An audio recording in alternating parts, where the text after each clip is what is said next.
நாடு முழுவதும் நாளை கோலாகலமாக கொண்டாடப்படும் 78வது சுதந்திர தின விழா.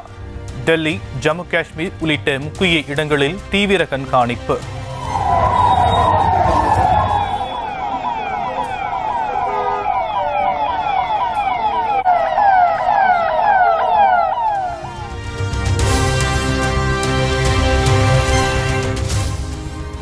சுதந்திர தின கொண்டாட்டத்தை முன்னிட்டு உத்தரப்பிரதேச மாநிலம் லக்னோவில் விழா கோலம்.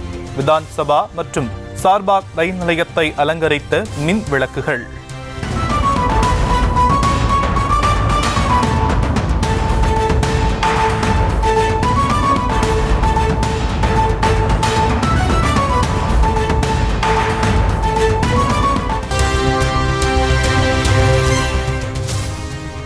சுதந்திர தினத்தன்று வீடுதோறும் தேசிய கொடியேற்ற பிரதமர் அழைப்பு விடுத்தது தொடர்பாக விழிப்புணர்வு ஏற்படுத்த பேரணி. ஜம்மு காஷ்மீரில் 750 மீட்டர் நீளம் கொண்ட மூவர்ண கொடி ஊர்வலம் செனாப் நதியின் மீது அமைந்த உலகின் மிக உயரமான பாலத்தின் மீது எடுத்து செல்லப்பட்டது.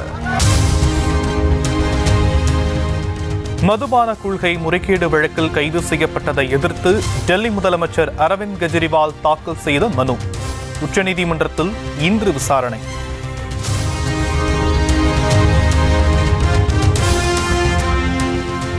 கொல்கத்தா அரசு மருத்துவமனையில் பயிற்சி பெண் மருத்துவர் கொலை செய்யப்பட்ட வழக்கு உயர்நீதிமன்ற உத்தரவை அடுத்து இன்று விசாரணையை தொடங்கும் சிபிஐ.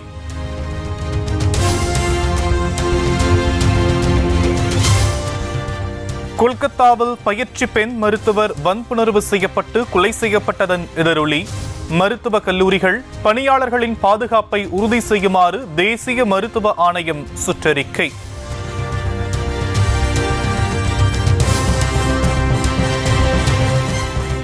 மத்திய பிரதேசத்தில் RSS தலைவர்கள் எழுதியவை உள்ளிட்ட 88 புத்தகங்களை வாங்குமாறு கல்லூரிகளுக்கு அறிவுறுத்தல். RSS சித்தாந்தத்தை மாணவர்களிடம் திணிக்க முயற்சி என கூறி காங்கிரஸ் கடும் கண்டனம். தமிழகத்தில் இன்று கன்னியாகுமரி, தென்காசி, தேனி, திண்டுக்கல் உள்ளிட்ட 13 மாவட்டங்களில் கனமழை பெய்ய வாய்ப்பு. நெல்லை, கோவை மாவட்ட மலைப்பகுதிகளில் கனமழை பெய்யும் என சென்னை வானிலை ஆய்வு மையம் கணிப்பு.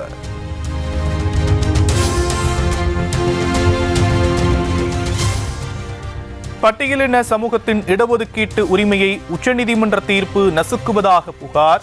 சென்னை வள்ளுவர் கோட்டத்தில் விடுதலை சிறுத்தைகள் சார்பில் கண்டன ஆர்ப்பாட்டம்.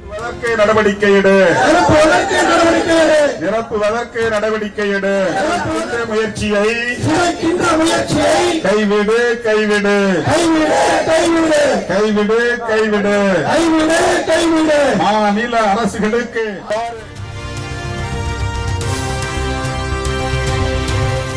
திருப்பூர் மாவட்டம் பல்லடம் அருகே பழிக்கு பழியாக நடந்த கொலை சம்பவத்தில் மேலும் ஒருவர் சரண். காவல் நிலையத்திற்கு மேல் ட்ரோன் கேமரா பறந்ததால் சந்தேகம்.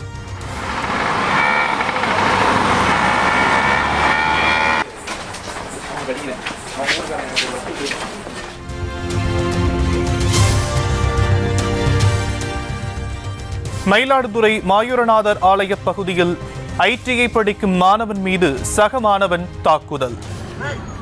வீடியோ காலில் நண்பனிடம் மன்னிப்பு கேட்க வைத்த காட்சிகள் வெளியாகி அதிர்ச்சி.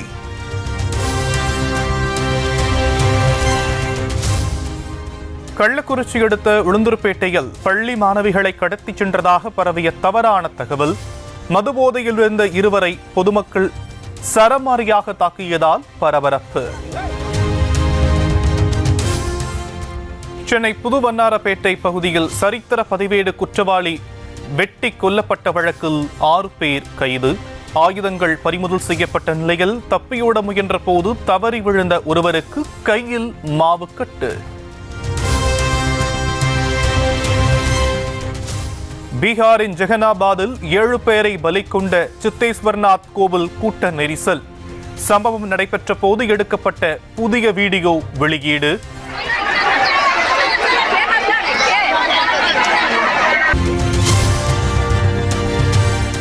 Google pixel 9 smart phone series இந்தியாவில் அறிமுகம்.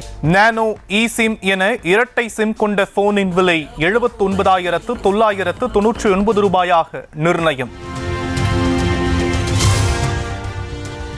நாக்கை புகைப்படம் எடுத்து நோய்களை கண்டறியும் AI கருவியை உருவாக்கி ஈராக் மற்றும் ஆஸ்திரேலியாவைச் சேர்ந்த ஆராய்ச்சியாளர்கள் சாதனை. நாக்கின் நிறத்தை பகுப்பாய்வு செய்து 98% நோய்களை துல்லியமாக கண்டறியும் என தகவல். ஜெர்மனியில் உள்ள மிருக காட்சி சாலையில் சைபீரிய புலி பிரசவித்த 4 குட்டிகள். கோடை வெயிலை தாயுடன் விளையாடி அனுபவிக்கும் காட்சியை கண்டு ரசித்த பார்வையாளர்கள்.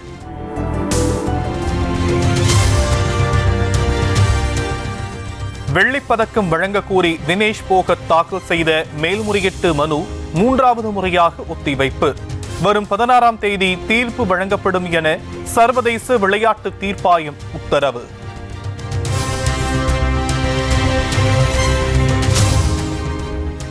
ஒலிம்பிக்கில் வெண்கல பதக்கம் வென்ற அமந்த் ஷெராவத்துக்கு மத்திய விளையாட்டுத்துறை அமைச்சர் மன்சுக் மாண்டவியா வாழ்த்து. சர்வதேச இடது கை பழக்கமுள்ளவர்கள் தினத்தை முன்னிட்டு சச்சின் டெண்டுல்கர் வாழ்த்து. இடது கையால் பவுலிங் மற்றும் பேட்டிங் செய்து வீடியோ வெளியீடு.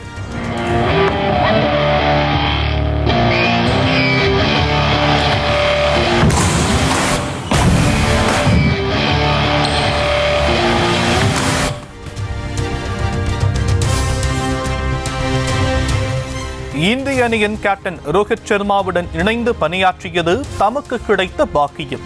முன்னாள் தலைமை பயிற்சியாளர் ராகுல் டிராவிட் புகழாரம்.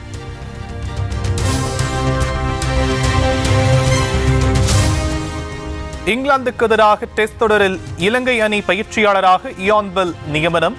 அனுபவம் மிக்க வீரர் என்பதால் அணியின் பேட்டிங் திறன் மேம்படும் என ரசிகர்கள் எதிர்பார்ப்பு.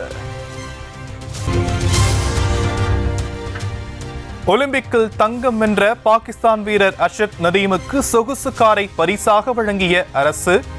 ஈட்டி எறிந்த 92.97 மீட்டர் தூரமே காரின் பதிவெண்ணாக வழங்கி கௌரவம்.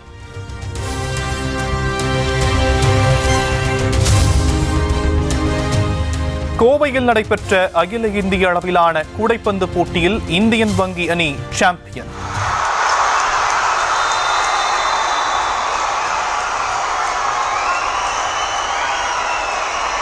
இறுதி ஆட்டத்தில் 71-66 என்ற புள்ளிக்கணக்கில் இந்திய ராணுவ அணியை வீழ்த்தி அபாரம்.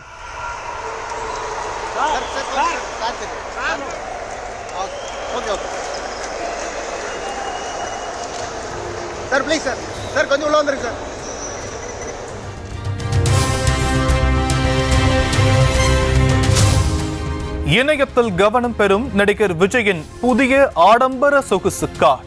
2 கோடி ரூபாய்க்கும் அதிக மதிப்பு கொண்ட விஜயின் சொகுசு கார் தொடர்பான வீடியோ. காரைக்கால் அடுத்த அம்பகரத்தூர் ஸ்ரீ பத்ரகாளியம்மன் ஆலயத்தில் விமர்சையாக நடைபெற்ற லட்சார்ச்சனை.